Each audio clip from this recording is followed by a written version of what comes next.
కల్వకుర్తి ప్రాంతవాసి అయిన రేవంత్ రెడ్డి తెలంగాణ రాష్ట్రానికి ముఖ్యమంత్రిగా ఉండడంతో ఈ ప్రాంతం అన్ని రంగాల్లో అభివృద్ధి పదంలో ముందుకు సాగుతోందని కల్వకుర్తి ఎమ్మెల్యే కసిరెడ్డి నారాయణ రెడ్డి అన్నారు. నాగర్ కర్నూలు జిల్లా కల్వకుర్తి పట్టణంలో బస్టాండ్ ఆవరణలో 2 నూతన ఆర్టీసీ బస్సులను జెండా ఊపి ప్రారంభించి బస్సు నడిపిన కల్వకుర్తి ఎమ్మెల్యే కసిరెడ్డి నారాయణ రెడ్డి అనంతరం పట్టణంలోని ఇందిరానగర్ కాలనీలో పలు అభివృద్ధి పనులను ప్రారంభించారు. కల్వకుర్తి మినీ స్టేడియంలో రాష్ట్ర స్థాయి ఫుట్బాల్ పోటీలను జెండా ఆవిష్కరించి ప్రారంభించిన ఎమ్మెల్యే కసిరెడ్డి నారాయణ రెడ్డి మాట్లాడుతూ తెలంగాణ రాష్ట్రంలోని ఉమ్మడి 10 జిల్లాల క్రీడాకారులకు రాష్ట్ర స్థాయి ఫుట్బాల్ పోటీలను కల్వకుర్తి మినీ స్టేడియంలో నిర్వహించడం చాలా సంతోషమని, రాష్ట్ర ముఖ్యమంత్రి రేవంత్ రెడ్డికి ఫుట్బాల్ క్రీడ అంటే చాలా ఇష్టమని ఆయన అన్నారు. మినీ స్టేడియంను ముఖ్యమంత్రి సహకారంతో అన్ని క్రీడలకు ఉపయోగపడే విధంగా తీర్చిదిద్దానని ఎమ్మెల్యే కసిరెడ్డి నారాయణ రెడ్డి అన్నారు. వివిధ జిల్లాల నుంచి విచ్చేసినటువంటి అండర్ 13 అమ్మాయిలకందరికీ కూడా ఫుట్బాల్ ఆడే అమ్మాయిలకైతే ఆశీస్సులు, మీకు అందరికీ నమస్కారాలు.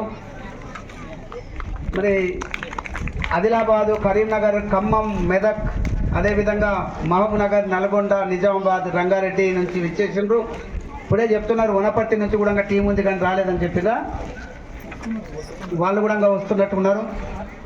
మీకు అందరికీ శుభాకాంక్షలు తెలియజేస్తూ చాలా సంతోషం. ఫుట్బాల్ అసోసియేషన్ నుంచి కల్వకుర్తి ప్రాంతాన్ని ఎన్నుకొని ఇక్కడ మరి రాష్ట్ర స్థాయిలో ఫుట్బాల్ టోర్నమెంట్ నిర్ణయించి ఈ టోర్నమెంట్ను మరి ఇక్కడ సక్సెస్ఫుల్గా కంప్లీట్ చేస్తారని నేను భావిస్తూ ఉన్నాను.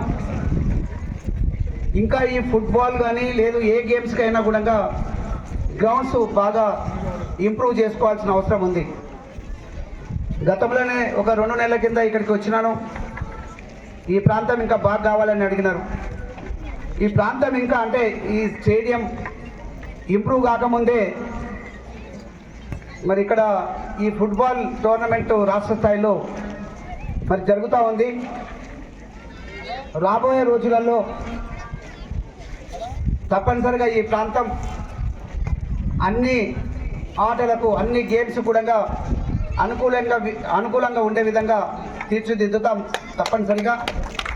ముఖ్యంగా మన ప్రాంతవాసి అయినటువంటి గౌరవ ముఖ్యమంత్రి రేవంత్ రెడ్డి గారు ఇక్కడే మన పక్క ఊరు కొండారెడ్డిపల్లి వారు ఇప్పుడు ముఖ్యమంత్రి. ఒక యువకుడు ముఖ్యమంత్రిగా అయినారు. అంతకంటే ముఖ్యంగా బహుశా నేను అనుకుంటా 2 నెలల కింద అనుకుంటాను ఒక ఫుట్బాల్ మ్యాచ్ ఆడినారు. వారికి చాలా ఇంట్రెస్ట్, ఫుట్బాల్ ఆడడం అంటే వారికి ఇష్టం. ప్రాక్టీస్ చేసినారు కానీ ఇప్పుడు చాలా బిజీగా ఉంటారు, ప్రతిరోజు ఆడలేడు. కానీ మరి వారు దీని మీద ఉన్నటువంటి అంటే శ్రద్ధ చూపిస్తాడని చెప్పేసి నా ఉద్దేశం.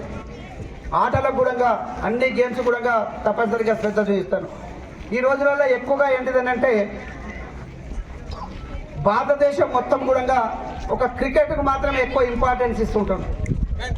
గంటల కొద్దీ రోజుల కొద్దీ కూడా ముందు కూర్చొని టీవీల ముందు కూర్చొని లేదు ప్రత్యక్షంగా కూడా వేలాది లక్షలాది రూపాయలు ఖర్చు పెట్టేసి కూడా ఆ క్రికెట్ కోసం వెళ్తూ ఉంటుంటారు. కానీ ఆ క్రికెటర్స్ కూడా క్రికెట్ ఆడేవాళ్ళు కూడా ఇంటర్నేషనల్ ప్లేయర్స్ కూడా వాళ్ళు వ్యాయామం చేయడం కోసం